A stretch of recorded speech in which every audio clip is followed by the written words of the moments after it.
أنفسنا ومن سيئات أعمالنا من يهده الله فلا مضل له ومن يضلل فلن تجد له وليا مرشدا أشهد أن لا إله إلا الله وحده لا شريك له وأشهد أن محمدا عبده ورسوله لا نبي بعده اللهم صل على محمد وعلى آل محمد كما صليت على إبراهيم وعلى آل إبراهيم وبارك على محمد وعلى آل محمد كما باركت على إبراهيم وعلى آل إبراهيم في العالمين إنك حميد مجيد. أما بعد Ma'asyiral muslimin rahimani wa rahimakumullah, usikum wa nafsi bi taqwallahi faqad faza man ittaqa. Ibu-ibu yang dirahmati Allah SWT, para jamaah, bapak-bapak dan kita semuanya. Sekarang kita membahas mengenai larangan untuk suudzon, berprasangka jelek kepada Allah Subhanahu wa taala. Tapi sebelum kita membahas mengenai larangan bersuudzon itu, kita beberapa menit membahas terlebih dahulu mengenai Al-Asmaul Husna. Nama-nama Allah yang apa? Baik. Asmaul Husna itu kan sudah kita bahas di mana-mana ya, macam-macam. Nama-nama Allah yang baik, nama-nama Allah yang baik. Kalau dirunut dari sisi bahasa, asma itu bentuknya jamak, ini bahasa Arab ya.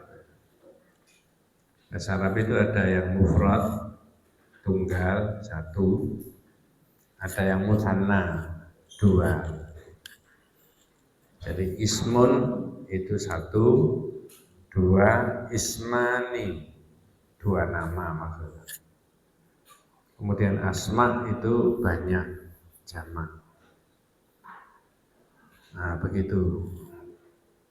Berarti Asmaul Husna itu nama-nama, banyak nama Allah yang bagus. Nama-nama Allah semuanya bagus. Nah, sebelum membahas mengenai larangan berprasangka jelek kepada Allah SWT, tadi saya sebutkan kita bahas dulu tentang Asmaul Husna. Asmaul Husna itu pembahasannya pertama, ikhtalafa lafdhuhu wattafaqa maknahu. Asmaul Husna itu lafalnya itu beda-beda. Ada Ar-Rahman, ada Ar-Rahim, ada Al-Aziz, Al-Qawi, As-Salam. Tapi maknanya, hakikatnya satu. Siapa itu semuanya? Allah. Maka di Quran jenengan dan saya itu menemukan ada ayat Fatawakkal 'alal hayyi. Tawakkal 'alal hayyi. Bukan lafalnya tawakal 'alallah, tapi 'alal hayyi. Dalam kalimat itu tidak ada apa kalimat Allah, tapi yang ada al-hayyu. Kalau di bahasa Indonesia kan bertawakallah kepada Zat yang Maha memberi hidup. Tapi tidak disebut di situ ada siapa? Allah. Nah, yang Maha memberi hidup itu maknanya adalah Allah. Jadi saya ulangi penjelasan mengenai Asmaul Husna, salah satunya lafalnya berbeda-beda, macam-macam, tetapi hakikatnya satu, Allah. Dua, Asmaul Husna itu laisat mahsurah bi adadin muayyanin. Tidak terbatas pada bilangan tertentu. Coba jangan tak cek berapa jumlahnya Asmaul Husna. Nanti dibahas.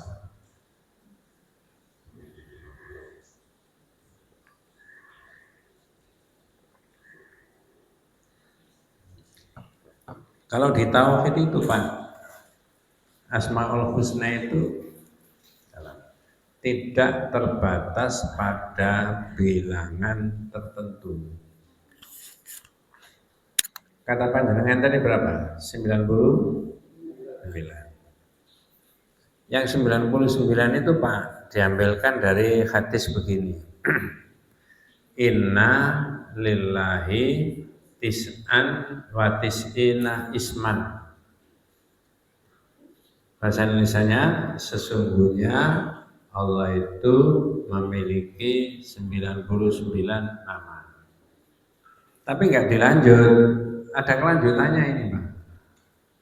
Man ahsaha dakhalal jannah. Siapa yang memelihara 99 ini, orang ini masuk surga. Nah, yang berikutnya ini yang tidak dipakai. Tidak diikutkan yang pertama tadi. Padahal satu matan di dalam hadis. Saya ulangi pakai bahasa Indonesia. Sesungguhnya Allah memiliki 99 nama. Siapa yang memelihara 99 nama masuk surga. Saya tanya jenengan, kalimat begitu itu apakah sesungguhnya Allah hanya punya 99 nama? Jawabannya banyak, tidak. Yang 99 tadi Pak, disuruh apa kata Ibu? Memelihara. Ya, kapan hari sudah saya singgung itu ya. Sama dengan orang ngomong gini, saya punya 2 ekor kambing yang saya siapkan untuk kurban tahun ini. Orang itu punya berapa? Tidak terbatas. Nah, tidak terbatas. Yang 2 tadi Pak, yang disebutkan disiapkan untuk ini.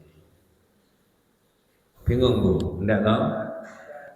Karena ada hadis yang lain, Nabi Muhammad SAW itu berdoa, Allahumma inna nas'aluka bi kulli ismin huwa laka samaita bihi nafsaka au anzaltahu fi kitabika au 'allamtahu ahadan min khalqika au ista'tharta fi ilmil ghaibi indaka.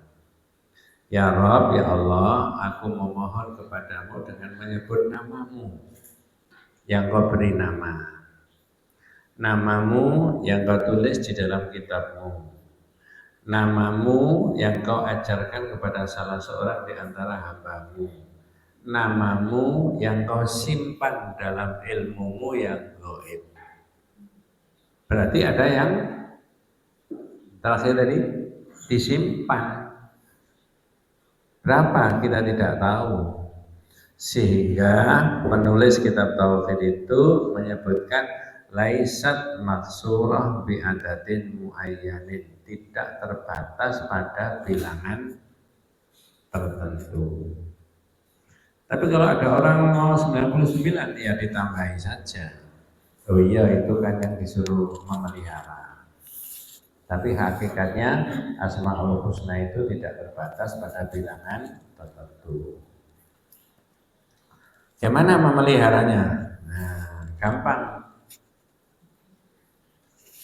Tangan saya ini masih ada kekuatan mengangkat ini. Berarti kekuatan ini dari mana Pak? Nah, di situ. Pak dokter hanya ini mempelajari saraf-sarafnya. Kalau ada yang dianggap gangguan sehingga tidak bisa mengangkat ini. Jangankan mengangkat ini, naudzubillah min dzalik, ngangkat tangannya sendiri nggak bisa. Tapi kekuatan itu dalam konteks iman kita dari Allah. Jenengan dan saya tadi sampai di sini selamat, bukan karena kendaraannya, bukan karena drivernya, tapi dalam iman kita yang menyelamatkan itu adalah Allah. Kalau diakui begitu terus, itu caranya kita memelihara Asmaul Husna. Saya beri contoh yang lain, contoh yang lain. Rezeki itu yang memberi siapa? Allah. Ada anak muda bekerja, belum 40 tahun, bisnis ini sukses, bisnis lagi sukses, bisnis lagi sukses. Dia punya 3 macam usaha. Orang tuanya ditanya, Pak, Bu, itu putranya sukses ya? Belum 40 tahun sudah kaya. Kira-kira jawabannya orang tuanya gimana? A apa B? A jawabnya gini, oh memang anak saya itu mulai kecil pinter cari duit. A. B, oh anak saya itu dimudahkan oleh Allah meraih rezekinya. Pada umumnya masyarakat jawabnya seperti A apakah B? A. Jenengan? Pada umumnya A. Setelah mengaji B.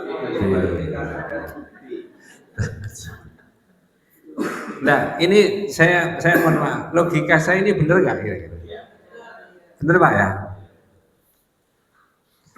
Nun sewu, ucapan begitu saja harus ditoto kita itu. Benar Bu, itu kok sukses ya? Oh alhamdulillah dimudahkan sama Allah meraih rezekinya. Saat pinter-pinternya anak, saat terampil-terampilnya anak, kalau Allah tidak memudahkan sehingga nggak bisa. Nggak bisa. Itu memelihara Asmaul Husna tadi, Ar-Razzaq, Ar-Razzaq, Ar-Razzaq, Ar-Razzaq. Ya. Banyak tuh yang di masyarakat. Cuma contoh yang kedua tadi tidak ada dalam kitab, cuma itu saya memahami dari penjelasan yang ada di dalam kitab. Mestinya semuanya dikembalikan kepada Allah. Ya. Nah, yang ketiga Asmaul Husna. Saya ulangi, pertama tadi lafalnya bermacam-macam, tapi hakikatnya satu, yaitu siapa? Allah.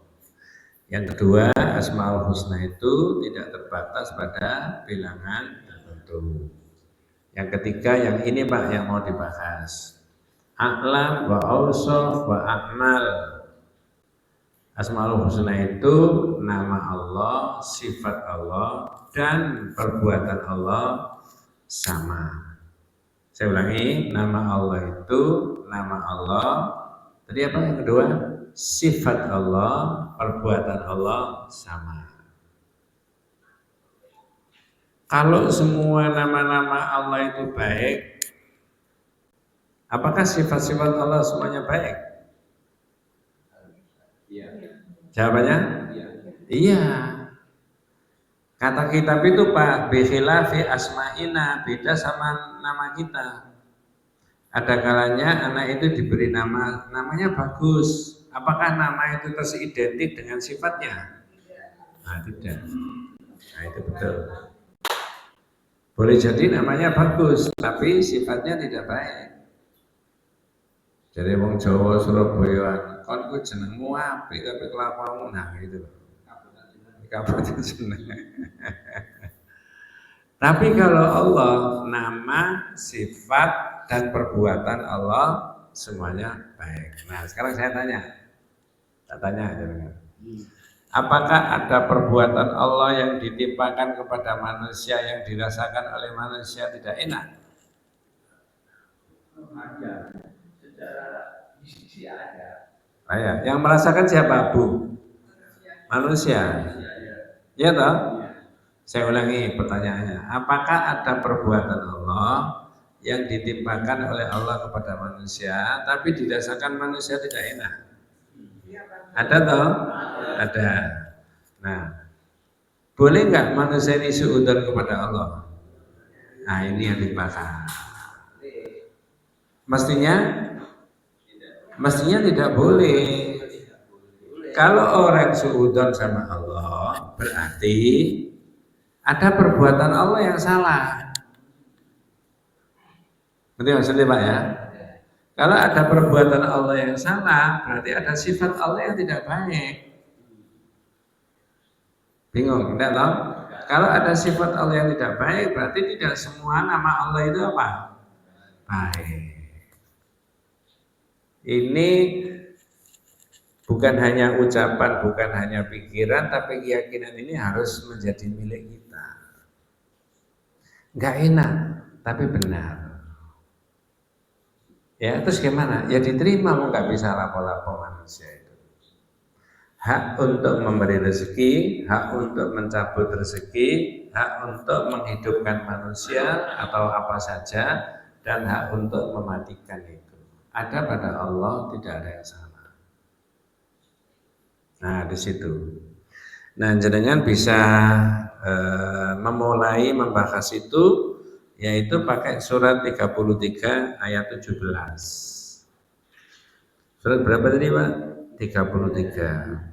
Ayat yang ke-17. Surat Al-Ahzab ya. A'udzu billahi minasyaitonir rajim. Bismillahirrahmanirrahim. Ya. Qul man dzalladzi ya'simukum minallahi in arada bikum su'an aw arada bikum rahmah wala yajiduna lahum min dunillahi waliyyan wala nasira. Dalam bahasa kita, siapakah, katakanlah siapakah yang dapat melindungi kamu dari ketentuan Allah, dalam kurung ketentuan Allah. Ya, jika Allah menghendaki bencana atas dirimu atau menghendaki rahmat atas dirimu. Jadi yang ditimpakan Allah ada kalanya bencana dalam pandangan manusia. Ada kalanya yang ditimpakan Allah adalah rahmat, betul Bu ya? Nah di situ. Terus penjelasannya baik bencana tadi maupun rahmat tidak ada yang bisa menolak. Nah, itu pembahasannya agak beda. Tetapi yang kita ambil adalah Allah menimpakan ada kalanya bencana, ada kalanya rahmat. Benar. Ya. Berarti manusia tidak boleh terlalu bergembira kalau memang dia memperoleh prestasi yang menyenangkan. Mestinya tidak boleh karena dia itu ingat ini dari Allah. Lu kan usaha saya, iya banyak orang usaha kayak sampean ya bisa kayak begitu. Nah itu maksudnya. Pekerjaan bisa ditiru Pak? Bisa. Rezeki pasti sama Bu? Ya, nah di situ. Boleh silakan aja. Karena saya yakin rezekinya Allah itu tidak ada yang salah. Jadi kalau ada itu sisi yang positif, orang karirnya naik daun terus, prestasinya bagus, ya, kemudian rezekinya tambah secara materi maupun kepercayaan publik masyarakat, maka dia tidak boleh berbangga karena itu Allah. Mestinya begitu. Atau sebaliknya ada sesuatu yang tidak enak dirasakan manusia, mestinya manusia tidak boleh berprasangka jelek. Ini harus bukan hanya kita diskusikan, bukan hanya kita baca, tapi harus menjadi sikap mental keimanan kita. 1 menit, saya boleh cerita Bu? Boleh. Nanti jangan saya tanya setelah. Kemarin Idul Fitrinya ada Jumat dan Sabtu, saya tidak membahas itunya ya. Jumat, Sabtu, Ahad. Hari Ahad ini saya belum pulang, belum mudik, masih di sepanjang rumah saya sepanjang. Kalau mudik kemana? Desanya Desa Kalirejo, kecamatannya Kecamatan Dukun, kabupatennya Gresik.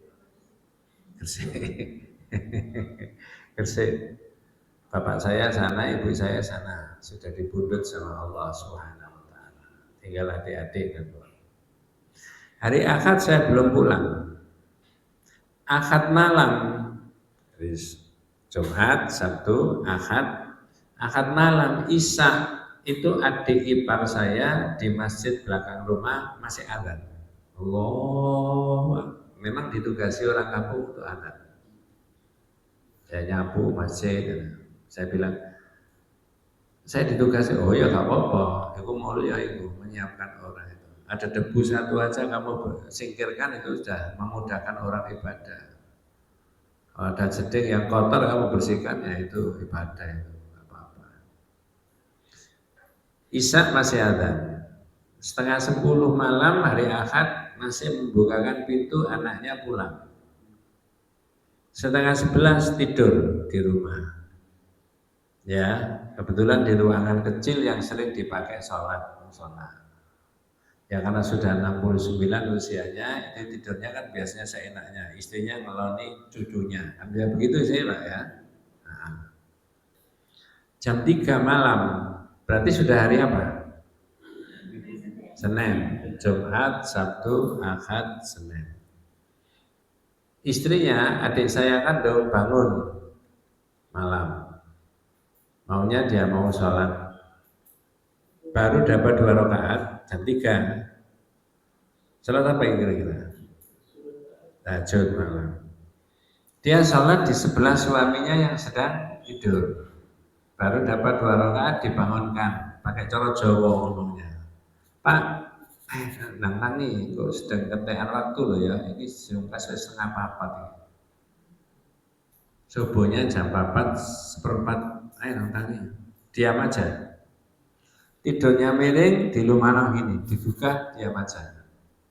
Dia bingung, panggil anaknya, dibangunkan, panggil tetangga, panggil bagian kesehatan yang ada di desa itu. Desa kan ada Pak ya, bidan atau Pak Mantri zaman dulu itu sebenarnya. Diperiksa, dilihat, ternyata sudah meninggal.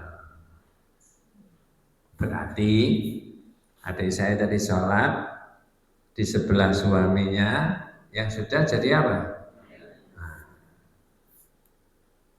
Enak nggak dirasakan oleh adik saya dan keluarganya? Nggak enak. Bener nggak keputusannya Allah mematikan suaminya dengan cara begitu?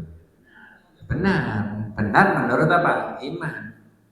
Sehingga mestinya sikap kita diselaraskan dengan apa yang kita imani. Inilah Allah dalam iman kita. Yang menghidupkan, yang apa? Mematikan. Udah, pagi-pagi saya nerima WA, ya, saya tanya, saya telepon, loh, apa bapakmu? Ponaan saya. Kok niku kalau wingi Ahad niku flu. Mulai kapan ya Ahad niku tok flu nih? Itu kalau tidak pakai iman, orang bisa tanya pakai cara Jawa, loh, wong lara flu ae kok iso? Bener Pak ya? Bu ya. Ini nggak boleh seudan sama Allah. Karena Allah benar. Kita lah yang harus mensikapi dengan sikap yang positif, yang baik. Karena manusia ini miliknya Allah, mau diolah-alih sama Allah macam-macam ya bisa saja. Ya. Nah, maka dalam iman kita juga ada orang yang bisa dimasukkan di surga. Terserah itu surganya Allah. Itu hambanya Allah sendiri. Tidak ada dijadikan ada, setelah ada diproses sampai dewasa, sampai tua, sampai mati. Dibalik, ada hambanya Allah yang dimasukkan neraka. Itu serah Allah, neraka miliknya Allah sendiri. Nah ini hambanya Allah sendiri. Sudah diberi aturan begini-begini ya, tidak diperhatikan. Nah di situ. Masya Allah. Inilah orang sebenarnya harus memahami tentang ketentuan Allah tadi. Sebenarnya dalam iman kita tidak ada yang salah. Dari sisi tauhidnya, kalau orang ini suudzon, berarti dia menyangka keputusannya Allah apa tadi Bu? Salah. Kalau keputusannya Allah ada yang salah, berarti sifat Allah ada yang tidak baik, tidak benar. Kalau sifat Allah ada yang tidak baik, berarti nama Allah tidak semuanya baik. Betul Pak ya? Nah, sekarang saya tanya panjenengan. Perang Uhud itu umat Islam menang apa kalah? Kalah. Yang meninggal berapa Bu di perang Uhud yang dialami oleh Nabi zaman itu? 70-an. Itu enak nggak dirasakan oleh Nabi? Tidak enak. Tapi benar nggak? Nah, benar kan? Dengan ta'aturi ada ayat itu yang menjelaskan tentang fenomena perang Uhud. Nah itu orang harus mengambil pelajaran dari situ. Ya, satu kita baca dulu di surat Al-Imran ayat 152. Ya, Alu Imran. Surat apa tadi? Nah, 152. Yeah. Tapi ini yang menjelaskan tentang kekalahan, belum sampai pada suudonnya. Ibu-ibu, mohon maaf, ada yang berkenan membaca terjemahnya? Surat Alu Imran ayat 152. 152. A'udzu billahi minasyaitonir rajim. Bismillahirrahmanirrahim. Laqad sadaqakumullahu wa'dahu id takhussunahum bi'idnih. Ada bahasa Indonesianya? Dan sungguh Allah telah memenuhi janjinya kepadamu ketika kamu membunuh mereka dengan izinnya. Bentar Bu. Dengan izinnya sampai di situ dulu. Itu di awal peperangan, Pak. Perang itu kalau tidak membunuh dia apa? Dibunuh. Kalau tidak merudal, dirudal. Enak mana merudal dulu sama dirudal dulu? Itu teknologi sekarang kayak begitu. Nah, dulu perangnya face to face. Tapi ini berkaitan dengan awal peperangan itu umat Islam itu sudah landing, menang. Sebelum itu Nabi sudah mendelegasikan, memberi tugas kepada 50 orang sahabatnya untuk naik di gunung. Itu saya baca di Rafiqul Maktum Sirah An-Nabawiyah. Jadi ada kitab tentang sejarah hidupnya Nabi. Dalam perang Uhud itu disebutkan Nabi itu memilih para sahabatnya, terutama para sniper, penembak jitu, pemanah. Sekarang diterjemahkan pemanah jitu, penembak jitu. Perintahnya Nabi, Pak, satu saja, jangan turun. Jadi Nabi kan sudah betul-betul mempelajari, di samping mungkin bimbingan wahyu, ini adalah areal yang strategis, jaga di situ, di atas gunung. Posisi umat Islam membelakangi matahari. Posisi orang kafir yang akan berhadapan dengan Islam itu menghadap matahari. Berarti secara teori lebih memenangkan siapa? Umat Islam kan? Lebih menguntungkan umat Islam, karena umat Islam membelakangi mata mereka menghadapi matahari. Silau di puncak gunung itu supaya dijaga oleh Nabi 50 orang tadi. Nah itu dari situlah kemudian menang nih tadi. Dan Allah telah memenuhi janjinya ketika kamu membunuh mereka atas izinnya. Lanjut Bu terjemahnya. Sampai pada saat kamu lemah. Nah, satu, kalem-kalem aja. Kamu lemah. Lemah apa? Lemah iman. Iman itu fluktuasi enggak? Naik turun kan? Itu dialami orang sekarang aja tak. Zaman Nabi juga begitu. Sampai mulai zaman Nabi para sahabat naik turun karena dawuhnya Nabi itu lintas generasi, mulai zaman dulu sampai sekarang. Iya. Kalau kemarin Ramadan itu kira-kira grafik imannya naik apa turun? Naik. Ini tidak Ramadan? Turun lagi. Itu lemah. Hatta idza fashiltum, ketika kamu lemah iman. Lanjut Bu. Dan mengabaikan perintah sebelum itu sampai pada saat kamu lemah. Terus dan berselisih dalam urusan. Berselisih. Jadi 50 orang yang di atas gunung itu cekcok, berselisih. Satu pendapat mengatakan kita tidak perlu di sini karena sudah menang. Orang kafir sudah terkejar agak jauh. Waktu itu face to face ya. Satu sisi yang lain, enggak. Nabi tadi memerintahkan tidak boleh turun. Ini jenengan pelajari nanti ya. Ini ada peristiwa cekcok ya, berselisih pendapat. Di situ diterjemahkan kata idza fasiltum, ketika kamu lemah iman wa tanazatum, dan kamu berselisih pendapat. Lalu keputusannya 40 orang turun. Tinggal 10 orang yang ada di puncak gunung tadi. Nah, sekarang saya tanya, 40 orang yang turun, berarti ini menyelisih perintahnya Rasul apa enggak? Iya, jelas. Ya, padahal Nabi memerintahkan jangan turun. Lanjut Bu. Tadi eh, hatta sampai kamu lemah dan kamu menyelisih tadi, berselisih pendapat. Terus dan mengabaikan perintah Rasul setelah Allah memperlihatkan kepadamu apa yang kamu suka. ya, ini tambah jelas lagi, mengabaikan perintah Rasul. Jadi satu, fluktuasi iman naik turun. Yang kedua, kemudian berselisih, cekcok. Barang yang sudah jelas perintahnya Nabi masih didiskusikan turun apa enggak. Kemudian yang ketiga adalah apa namanya, mengabaikan perintah Nabi. Setelah Allah memperlihatkan apa yang kamu sukai, apa Pak yang mereka sukai? Kemenangan. Kalau kemenangan berarti memperoleh harta rampasan. Ya, lanjut. Di antara kamu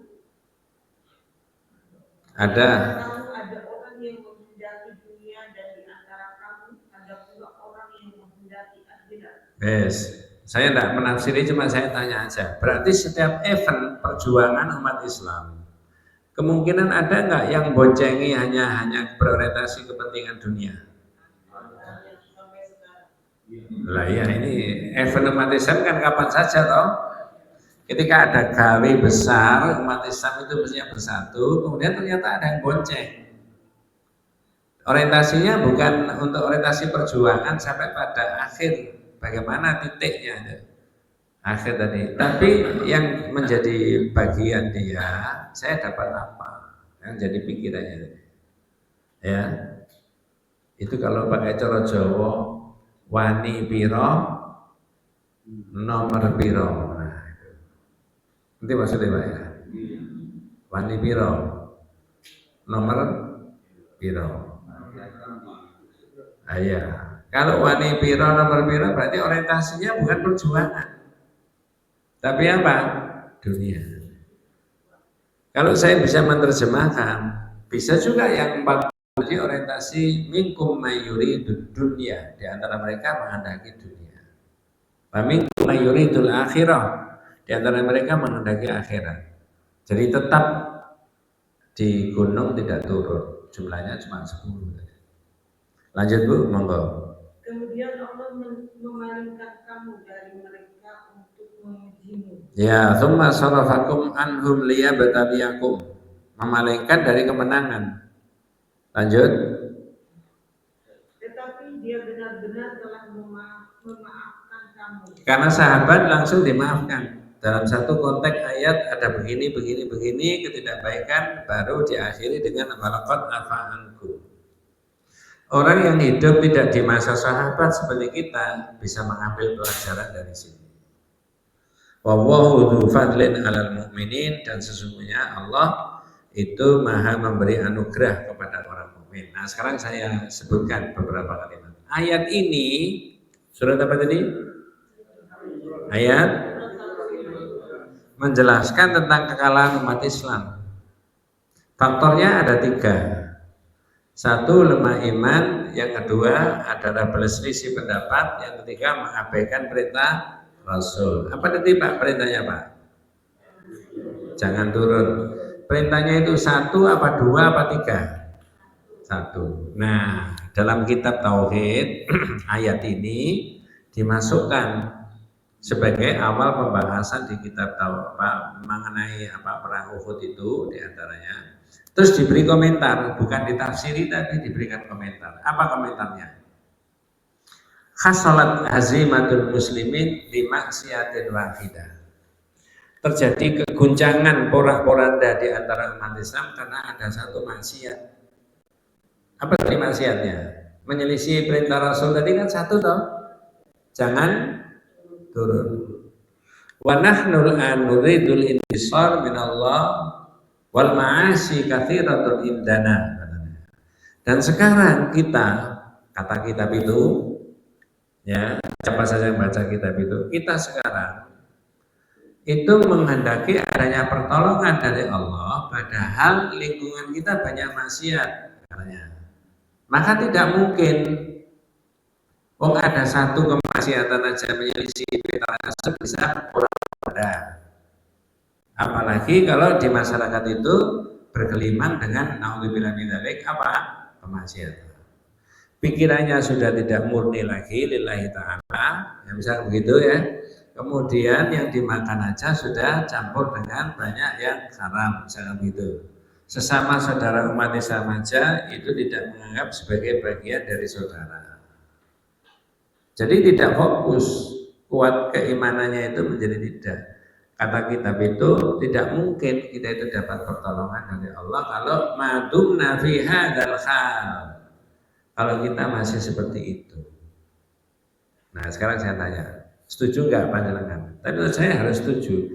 Oh kalau begitu dalam event perjuangan di mana-mana harus dimulai dengan kekuatan akidah dulu, betul Pak? Halo? Betul ya? Itu sama dengan kitab Firqatun Najiyah wa Taifah Al-Mansurah. Yang saya cadangkan kalau kitab ini sudah datang. Di kitab Firqatun Najiyah wa Taifah Al-Mansurah itu ada marohil, periodisasi daripada perjuangan Nabi. Ternyata Nabi itu sukses memimpin umat dimulai dari pertama marhalatut tauhid, akidahnya dulu, keyakinannya itu dikuatkan dulu. Kalau ini sudah kuat, baru marhalatul ukhuwah, dipersaudarakan umat Islam itu. Bahkan bukan hanya umat Islam, tapi umat Islam dengan orang yang bukan Muslim di masyarakat Madinah itu. Nah, kalau akidahnya sudah kuat, persaudaraannya sudah kuat. Ini kan teorinya Nabi kan begitu, yang dilakoni Nabi kan begitu. Jadi kalau mau jadi pemimpin yang baik, yang dielu-elukan oleh rakyatnya, umat itu jangan dipecah-pecah, disatukan malahan. Nah teorinya orang sekarang kan enggak, ini bolongku itu bukan, kan begitu. Nah, kalau Nabi enggak, justru disatukan. Yang ketiga, istibdad, persiapan. Sekuat-kuatnya masyarakat, bangsa dan negara pasti ada yang recoki.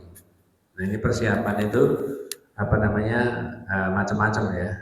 Tetapi ada yang menafsiri wa'idul lahum mastata'tum min quwwatin, persiapkanlah untuk menghadapi mereka dengan segala kekuatan yang kamu miliki. Nah, kekuatan itu bisa kekuatan fisik. Nah, seperti yang sekarang itu. Kalau satu negara yang sedang dibombardir itu tidak punya kekuatan fisik, dalam waktu relatif singkat habis nggak kira-kira Pak? Habis. Nah, itu contohnya. Itu di kitab ditulis itu. Baru ada kemenangan.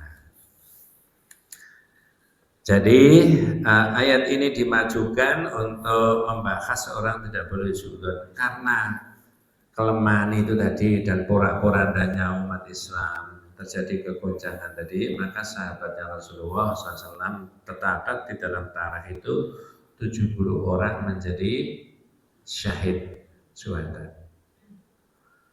Kuburannya masih ada Pak sekarang? Masih di lereng Gunung Uhud. Nah, di situ. Siapa di antara sahabat itu yang dianggap sebagai Sayyidus Syuhada? Hamzah bin Abdul Muthalib. Ya? Benar Bu? Nah itu loh. Ada banyak kisah di situ Pak, tapi saya nggak merambah kemana-mana ya. Ada banyak kisah di perang Uhud itu. Ya, ada Hamzah, kisahnya Hamzah, ada Khandalah di situ. Yang kata kitab tarikh itu jenazahnya Khandalah itu dimandikan oleh malaikat. Padahal perang Uhud syahid kan tidak dimandikan kan? Nah, gimana memandikannya? Debu berterbangan. Yang dawuh Nabi ghasilul malaika. Itu Khandalah dimandikan malaikat. Kenapa kok dimandikan malaikat? Kata kitab itu Khandalah ini mantenanya baru nikah, kumpul sama istrinya, belum sempat mandi, tahu ada saudaranya dibantai di sana, dia keluar mengambil pedang. Ternyata dia sendiri yang apa? Mati, syahid. Nah inilah levelnya sahabat itu di situ, ya. Jangan diukur dengan levelnya orang sekarang, Pak. Ya. Kira-kira di bawah sahabat. Di bawah sedikit apa di bawah jauh? Masya Allah. Ya iya, ya aja. Iya. Itu dijawab pakai satu kata saja mungkin bisa. Nabi dulu diangkat menjadi nabi usianya 40 tahun. Di Quran juga disebutkan hatta idza balagha asyuddahu wa balagha arba'ina sanah. Ketika anak itu sudah dewasa dan umurnya 40 tahun, anak itu berdoa. Kenapa Quran kok menyebut 40 sedangkan Nabi sendiri juga disebut 40? Ada apa di usia 40? Hah? Boleh juga kematangan secara biologis secara rata-rata, kematangan secara emosional, kematangan secara psikologis. Ketika dipaksakan jadi beda. Wis kita tidak bahas itu Pak ya. Ya boleh ya silakan. Kenapa? Iya, tapi bisa juga, menurut saya bisa juga tidak mutlak ya. Karena ada sahabatnya Nabi tadi belum 40 yang ditugasi oleh Nabi menjadi komandan perang juga itu. Ya. Ya, Allahu a'lam. Nah sekarang kita berkaitan dengan wafatnya para sahabat tadi menjadi syuhada. Disitulah kemudian ada ayat-ayat yang menyebutkan sebagian itu suudon. Nah itu satu pakai bahasa Indonesia suudonnya sampai begini. Benar tak Muhammad itu Nabi? Kok bisa kalah? Dua, benarkah Allah itu akan berjanji membantu umat Islam? Ternyata kok pura-pura. Ya, benarkah Islam itu sebagai agama yang benar akan dapat pertolongan dari Allah? Ini adalah ungkapan-ungkapan yang nadanya orang itu bersuudzon ya kepada Allah Subhanahu wa taala. Ungkapan-ungkapan yang kemudian itu tadi seolah-olah keputusannya Allah itu ada yang salah. Nah itulah kemudian setelah kekalahan itu tadi, kemudian jenengan bisa membaca yang 154 di surat Al-Imran yang sama. Ya, di dalam surat Al-Imran 154 agak panjang, itu menyebutkan di situ yadunnuna billahi ghairal haqqi dzannal jahiliyah. Nah itu loh. Ya, seolah-olah keputusannya Allah, ketetapannya Allah itu ada yang salah. Seolah-olah Allah itu tidak berorientasi memberi pertolongan kepada umat Islam. Seolah-olah nabinya itu dibiarkan berjuang sendiri. Ya, di situ. Itu di surat Al-Imran ayat 154. A'udzu billahi minasyaitonir rajim. Bismillahirrahmanirrahim. Tsumma anzala 'alaikum min ba'dil ghammi amanatan nu'asan yaghsha ta'ifatan minkum wa ta'ifatun qad ahammathum anfusuhum. Ya. Yadhunnuna billahi ghairal haqqi dhannal jahiliyah. Ada bahasa Indonesianya, Bu? Kemudian setelah kamu ditimpa kesedihan, ya karena kekalahan tadi, kesedihan tadi. Betapa tidak sedih sampai 70-an, dan itu sudah jumlah yang besar saat itu. Ya. Karena di perang Uhud saja yang ikut Nabi itu baru 319. 1 tahun sebelumnya. Di perang Uhud itu menang.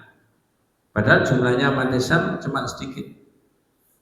Jumlahnya orang kafir 3 kali lipat daripada umat Islam. Apalagi Ramadan perangnya. Tapi menang. Menangnya itu salah satunya jelas karena dapat pertolongan dari Allah. Ada yang tahu apa pertolongannya Allah? Malaikat. Jumlahnya? Divariasinya di Quran macam-macam. Ada yang 1000 alaf, ada yang 3.000, ada yang 5.000. Tapi kalau malaikat diturunkan, para sahabat tahu nggak kalau di situ ada malaikat berperang? Tidak tahu. Orang kafir sama-sama tidak tahu. Pendekatannya apa? Iman. Sehingga dengan kalau membaca riwayat perang Uhud, sahabat menjadi heran. Siapa yang membunuh tadi?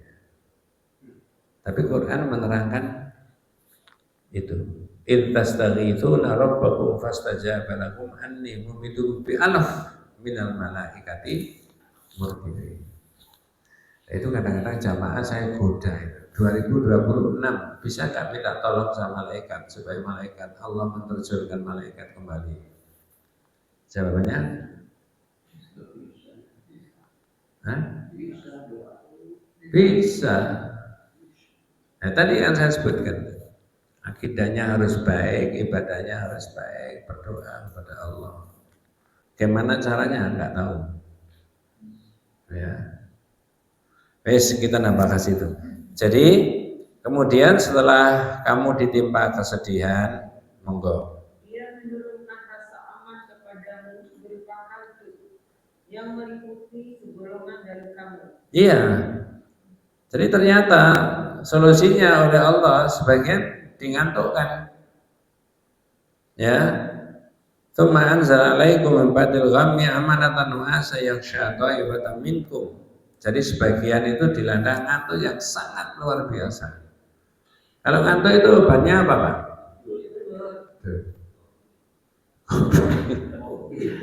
Kalau kopi tidak jadi tidur. Ya. Tidur. Ini jenengan dan saya itu kan bisa memahami ini Allah yang berada di atas menguasai segala-galanya dalam iman kita, tapi bicara tentang orang yang sedih tadi karena sahabatnya yang wafat tadi, lalu terapinya oleh Allah dipakai ngantuk, dingantukkan mereka tidur. Nah gambarannya orang tidur itu berarti kan peristiwa-peristiwa yang terjadi sudah hilang semuanya. Bangun eling mana ya, tidak masalah. Tapi paling tidak ini terapi. Nah, bukan itu yang dibahas dalam kaitannya dengan suudzon. Yang berikutnya, Bu. Wa ta'ifatun qad ahammathum anfusuhum yadhunnuna billahi ghairal haqqi dhannal jahiliyah. Monggo. Yang meliputi segolongan dari kamu, sedangkan segolongan lagi telah dicemaskan oleh diri mereka sendiri. Ya. Jadi mereka berpikir sampai cemas, betul itu. Ini kok bisa kalah ya? 70 itu jumlah yang banyak.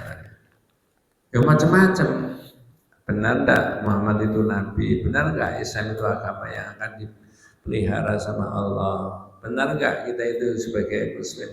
Itu ditulis di dalam kitab-kitab tauhid itu sebagai bentuk ucapan begitu itu sebagai bentuk suudzon, berprasangka jelek kepada Allah. Itu kalau tidak bicara perang Uhud, bicara kehidupan kita sehari-hari saja, tidak menutup kemungkinan ada musibah yang seperti itu yang kemudian naudzubillah orang itu kemudian itu berprasangka jelek. Misalkan naudzubillah, aku iki wis salat wis poso kok sik ngene ae. Bernada mengeluh seolah-olah Allah ada yang salah. Dan itu pernah saya alami, mohon maaf saya sering ceritakan, tapi jangan mencontoh saya, itu cuma nasihat saja. Anak saya bekerja berhari-hari, berbulan-bulan, bertahun-tahun, ketika sudah menurut teorinya dia bisa menabung yang sudah cukup besar, tiba-tiba kemudian ikut investasi di bidang yang lain, tiba-tiba hilang. Bukan hanya puluhan juta, Pak. Saya tanya, enak nggak dirasakan? Nggak enak. 2025. Begitu ke rumah saya ke Sepanjang, saya ketipu Pak, gini. Oh, enggak apa-apa. Loh kok enak aja Pak? Kamu mau lapor siapa? Ya, berarti itu bukan milikmu. Paling tidak kamu juga harus mengevaluasi diri. Secara qadari apa yang kamu lakukan ini nggak betul. investasi di bidang ini, tapi orangnya tidak amanat, tidak ada kekuatannya, nggak terlalu kuat perjanjiannya satu dengan yang lain, sehingga hilang. Aduh. Secara syar'i barangkali ya kamu diingatkan sama Allah, boleh jadi sesuatu yang kurang baik ini itu dan sebagainya. Terus solusinya gimana? Ya biarin aja, ya kasihan bukan kamu, temanmu itu tadi yang menipu itu tadi. Kalau kamu kan nggak ada, boleh jadi akan diganti oleh Allah dengan yang lain. Ini tidak boleh suudzon sama Allah, karena itu sudah. Kalau begini aja masih bisa dibantah ini itu macam-macam. Tapi ketika orang mati itu nggak bisa dibantah sudah. Oh enak-enak lungguh ngono. Loh, menurut saya ini tak ceritakan dengan kita semuanya. Saya pernah mengalami. Ini cerita sebagai bagian dari doa. Tetangga saya jaraknya 2 meter, 2 rumah dengan rumah saya di kampung. Rapat kayak begini Pak, rapat. Cuma di rapat itu ada 1-2 berbeda pendapat dengan saya. Ya, tetangga saya tadi. Masalah masjid. Dulu enggak Pak, kamu dulu jenengan kok yang jadi ketuanya. Saya kan meneruskan aja. Karena ada perbedaan. Di rapat itu Pak. Ya, dia habis ngomong. Tiba-tiba jatuh. Gini jatuhnya. Ya kursinya kayak begini. Terus diangkat bareng-bareng ke depan situ. Di situ ada rumah sakit Siti Khadijah di Sepanjang. Mungkin bapak-bapak kalau Sepanjang tahu. 15 menit setelah dia jatuh tadi, setelah ngomong, meninggal. Itulah kemudian isu saat itu. Saya dianggap marah-marah, gebrak-gebrak meja. Enggak, saya enggak pernah. Nah, ini Allah sudah memutuskan begitu. Didatangkan semuanya, mau dicocokkan pikiran A, pikiran B, kebijakan A, kebijakan B kok bisa bertentangan. Ini gimana sama Pak Najih? Saya maksud saya.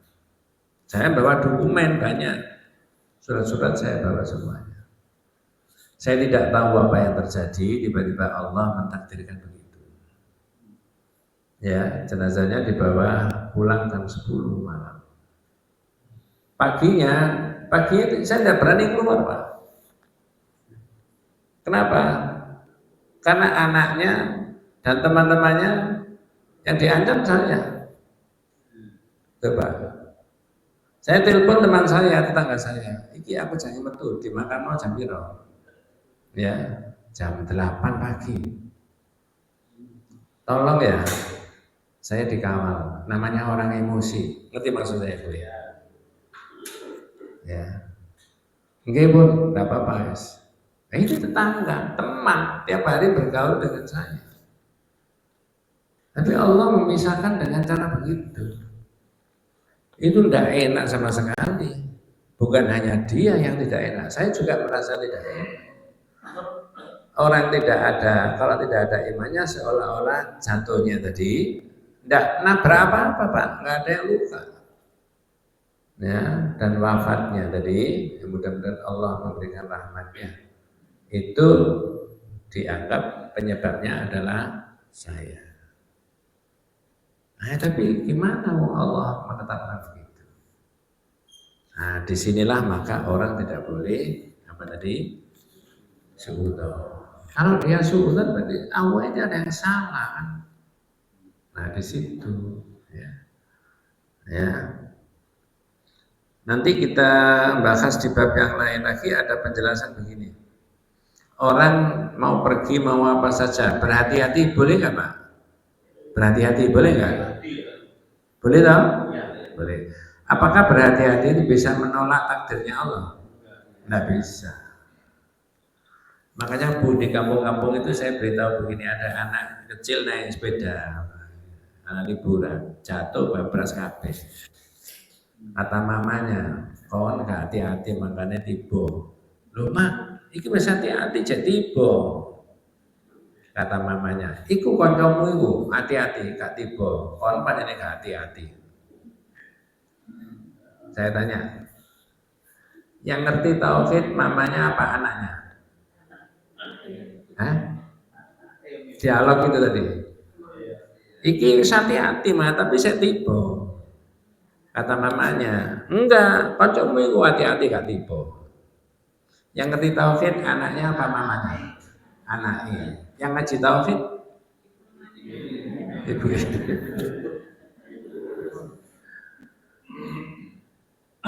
Ini memang harus menjadi pegangan kita, Pak, supaya tidak menekan kita. Maka di ayat tadi kan diterangkan, sebagian ditidurkan, sebagian dicemaskan oleh pikirannya mereka sendiri. Sampai-sampai yaquluna yadhunnuna billahi ghairal haqqi dhannal jahiliyah, maka mereka berprasangka jelek seperti prasangkanya jahiliyah. Yaquluna hal lana minal amri min syai'. Mereka berkata, adakah sesuatu yang dapat kita perbuat dalam urusan ini? Lalu peran kita di mana? Bagian kita di mana? Nah, di situ model-model bentuk ungkapan su'udon. Qul innal amra kullahu lillah, semua perkara berada di tangan Allah. Katakanlah Muhammad, sesungguhnya segala urusan mereka itu di tangan Allah. Mereka menyembunyikan dalam hatinya apa yang tidak mereka terangkan kepadamu. Mereka berkata, sekiranya ada sesuatu yang dapat kami perbuat dalam urusan ini, niscaya kami tidak akan dibunuh atau tidak dikalahkan. Kalau kami bisa punya peran, tidak mungkin itu. Kok semuanya? Nah, dari kata-katanya itu kemudian dijawab sama Allah, ya. Qul law kuntum fi buyutikum la barazal ladzina kutiba alaihimul qatlu ila madajihim. Karena yang digugat ini adalah tentang kematian, yang digugat ini adalah su'udon tadi kepada Allah. Nah, tentang kematian di situ disebutkan oleh Allah, Nabi Muhammad suruh menjawab, meskipun kamu berada di rumahmu, niscaya orang-orang yang telah ditetapkan akan mati terbunuh itu keluar juga ke tempat mereka terbunuh. Betul nggak, Pak? Walaupun kamu di rumah, itu maksudnya bahasa sederhananya, itu orang itu akan keluar dari rumah itu menuju tempat kematiannya.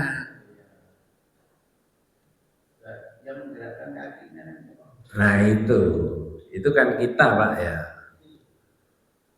Saya beri contoh, ini berita yang viral, pernah viral. Dulu ada anak muda diajak bapaknya mau disekolahkan di luar negeri, bapaknya ke London, ternyata di Swiss anak itu berenang. Masih ingat, Pak, ya? Tiba-tiba apa? Meninggal. Itu pakai cara Jawa. Oh, ternyata merono itu mek setor. Nah, ini Qurannya bilang gitu. Kalau kamu di rumah, ya, coba ini omongan orang munafik yang salah, berprasangka jelek. Ya, kalau kamu itu di rumah, orang yang akan ditetapkan mati di mana tempat itu dia akan pergi ke sana kok. Benar nggak, Pak, ya? Jauh-jauh dari sini, dari Indonesia, dari Jakarta, dari Bandung, ternyata naik pesawat ke sana, naik travel, naik ini dan sebagainya, tidur di hotel, hanya sekedar store nyawa.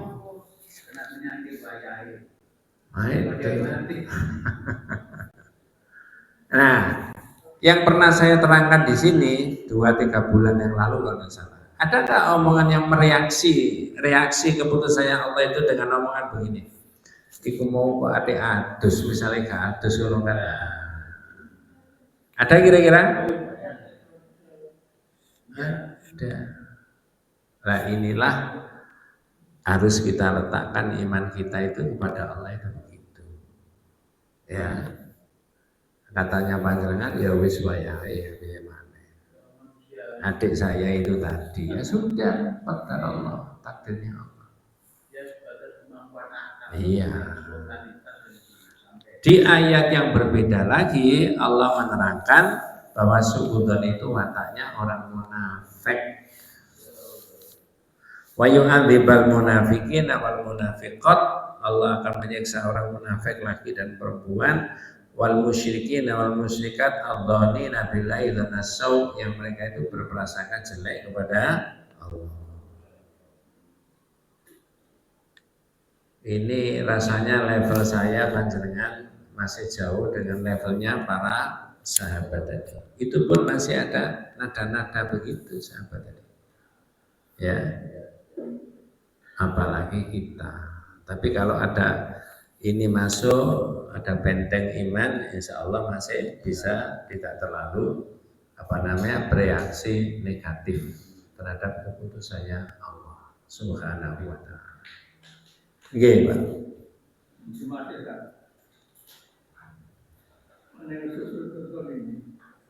Kalau dalam kehidupan sehari-hari yang saya lihat, bukannya menyalahkan Allah dalam sesuatu hal yang dia mendapatkan sesuatu yang tidak disenangi, tetapi menyalahkan orang lain seperti kejadian Musa tadi. Walaupun orang mungkin tidak mendengar kata pengajian, tapi masih saja terjadi seperti itu. Itu salahnya itu kalau tidak pernah dia saya tidak akan begini. Jadi benar pertama. Pertama ada yang namanya syar'i dan qadari. Kembalikan dulu ke syar'i dalam iman kita. Peristiwa ini betul-betul sudah merupakan ketetapan Allah. Benda, barang hilang, misalkan begitu. Dalam keyakinan kita, oh berarti sudah bukan milik kita. Tapi qadarinya boleh kita cari. Ya, boleh kita cari benda dan barang yang hilang itu tadi. Ya, andai kata penyimpanannya tidak baik, lalu orang berkata, ini ya gara-gara kelemahanmu, kesalahanmu. Itu terhadap hubungan sesama manusia boleh disebutkan begitu, tapi tidak boleh dilanjut. Misalkan ini kamu kunci yang nggak hilang, itu tidak boleh. Kesalahanmu tidak dikunci, tapi ini sudah qadarnya Allah. Sekian miliar hilang, misalkan begitu Bu ya. Ya sudah, kesalahanmu tidak dikunci, protapnya harus kamu kunci, tetapi ternyata tidak. Tapi tidak boleh dilanjut. Misalkan ini kamu kunci, tidak hilang. Nyatanya sekarang sudah hilang kok barangnya. Itu begitu. Barang yang hilang boleh. Ini kalau kaitannya dengan barang hilang, boleh nggak dicari? Boleh. Ya. Kalau barangnya itu balik berarti sudah masih milik kita nggak? Kalau tidak kembali berarti sudah bukan milik kita. Kalau masalah benda dan barang mungkin masih bisa ada argumentasi yang dimajukan. Tapi kalau tentang hidup mati itu pasti tidak bisa. Kenapa? Kalau benda barang hilang ada kemungkinannya masih dicari kembali. Tapi kalau orang mati sudah pasti tidak bisa. Kenapa? Hidup. Karena hak mematikan dan menghidupkan hanya di mana? Allah. Contoh. Ada seorang, ini bukan siapa-siapa, mohon maaf, naudzubillah min dzalik. Seorang pasien sudah masuk rumah sakit, diagnosanya sudah betul, ini sudah betul. Ternyata proses perawatannya tidak sesuai dengan protap. Ya, dibiarkan saja oleh perawatnya dalam hitungan jam. Ternyata pasien ini kolap, lalu meninggal. Terus diaudit, menjaga ya, internal. Oh, kesalahannya ada di sini. Perawatnya tadi. Mohon maaf ini bukan siapa-siapa. Boleh nggak diberi sanksi? Boleh. Karena pembiaran tadi. Kamu tadi salah Mbak, gini. Prosedurnya nggak begini. Nah, ini yang nggak boleh dilanjutkan. Andai kata tadi kamu mengikuti prosedur ini, nggak mati dia. Nah, itu yang nggak boleh. Karena nyatanya sudah apa? Meninggal. Ini pasti nggak bisa hidup lagi. Nah itu kira-kira begitu bahasanya Pak. Menyalahkan dalam hubungan kemanusiaan boleh. Ini tidak sesuai, tidak menjalankan sesuai dengan prosedur yang ditetapkan. Ternyata kejadiannya begini. Begitu kira-kira Pak ya. Allahuakbar. Jadi harus dihindari. Sebentar Bu. Iya Pak. Tadi Bapak bicara tentang angkut. Iya. Saya sangat perang ini sekarang ini sedang terjadi antara Amerika dan Iran. Jadi gini Pak, ketika terjadi perang antara Amerika dan Iran ini, itu perintahan besar Iran di Jakarta, besarnya itu bukannya pergi ke Prabowo, tapi malah datang ke Yusuf Kala. Jadi pesan yang disampaikan kepada Yusuf Kala pada saat itu sebagai ketua Dewan Masjid Indonesia, kiranya dapat memberikan pengertian kepada masyarakat Indonesia. Syiah itu seperti apa? Karena begini Pak, kemarin di Masjid ini itu ada penceramah yang mengatakan Syiah dan Israel itu sama, dua-duanya. Jadi kita jangan bela Iran. Sementara di YouTube itu banyak macam-macam ancaman bahwa Iran ini segala macam lah. Ya kan, kadang-kadang Iran itu bukan Islam. Sampai ada mungkin Bapak lihat di YouTube seorang tokoh, saya tidak perlu sebutkan aliran yang seorang tokoh yang kemarin diperiksa KPK, yang katanya uangnya masuk ke rekeningnya 83 miliar, itu dia nggak tahu dari mana, tapi uangnya sudah dikembalikan. Salah satu tokohnya itu, dan tokoh ini sempat membuat hadis palsu. Saya tidak bisa sebutkan namanya, bapak-bapak ibu baca di YouTube pasti tahu. Nah, mengingat Iran ini kedutaannya itu ada badan intelijennya khusus meneliti tentang keadaan di suatu negara, mana yang mendukung mereka dan mana yang tidak. Saya berbicara bagian ini karena saya pernah tugas di luar negeri dan seperti itu. Dan dari hasil penelitian mereka ternyata golongan inilah yang selama ini berikut dalam kaitannya dengan perang ini yang menimbulkan tanggapan-tanggapan negatif terhadap Iran. Nah, ulama itu kemarin sudah diadakan aliansi yang dipimpin oleh Yusuf Kala. Ada di situ di Samsudin, ada di situ Yusuf Kala sendiri, dan beberapa ulama, banyak ulama yang situ. Itu sudah menegaskan hal itu. Bahwa Iran ini ya tetap Islam. Nah, Bapak sekarang saya minta tanggapan Bapak. Ini gimana Pak? Pertama, pertama mengenai perangnya sendiri bukan ilmu saya tidak bisa menilai dan menganalisa sampai sedasar apa, kesalahannya di mana, melanggar piagam apa dan sebagainya, itu sudah ikuti aja di YouTube. Tetapi satu saja jawaban saya, satu poin saja. Apakah orang-orang Iran itu dilarang untuk menunaikan ibadah haji dan umroh oleh pemerintah Arab Saudi? Tidak tahu. Kalau dia kafir, melanggar syariat, ya tentu saja tidak boleh, karena dia bukan muslim. Tidak boleh masuk di Masjidil Haram. Tidak, itu saja tanyakan sama Ustaz yang mengatakan. Ya, apakah oleh pemerintah Arab Saudi orang-orang Iran ini tidak boleh menunaikan ibadah haji karena dia kafir? Itu saja. Kan bisa terjawab juga dari situ bisa dijawab. Nah, tapi detailnya bagaimana itu bukan wilayah saya. Ya, pakai satu kata-kata. Kalau dia kafir, dia tidak muslim, tentu saja pemerintah Arab Saudi melarang untuk melakukan ibadah haji, tawaf, sa'i dan sebagainya. Kira-kira begitu. Allahu a'lam. Ya. Udah, itu aja Pak jawabannya.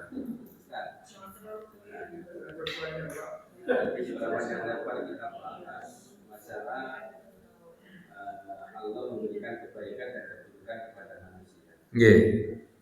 Sekarang kalau manusia itu menerima keburukan dan kebaikan, ini termasuk kategori takdir atau nasib.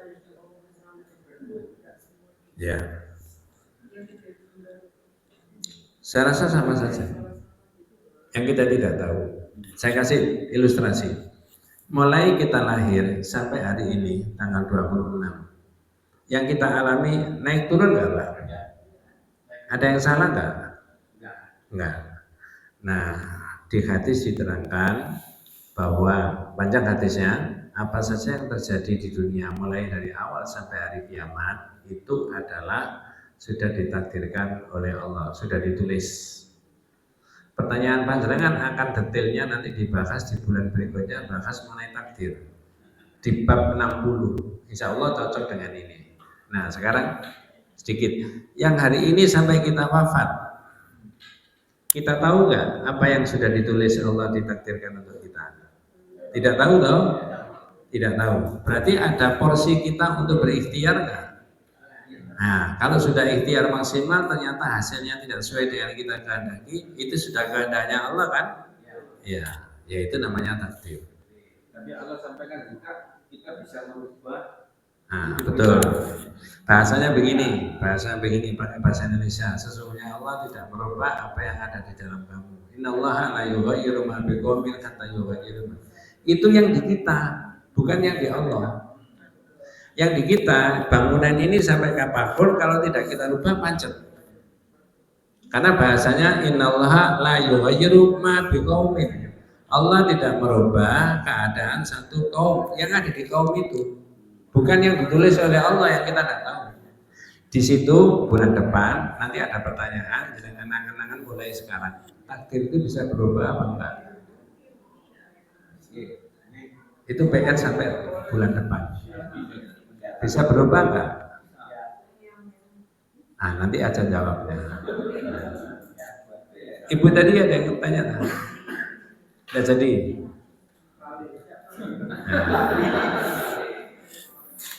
Sudah kita tutup, mudah-mudahan kita semuanya diberikan rahmat barokah hidayah Allah Subhanahu wa taala. Sallallahu alaihi wasallam. Kita tutup dengan doa kafaratul majelis. Subhanakallahumma wa bihamdika asyhadu an la ilaha illa anta astaghfiruka wa atubu ilaik. Assalamualaikum warahmatullahi wabarakatuh.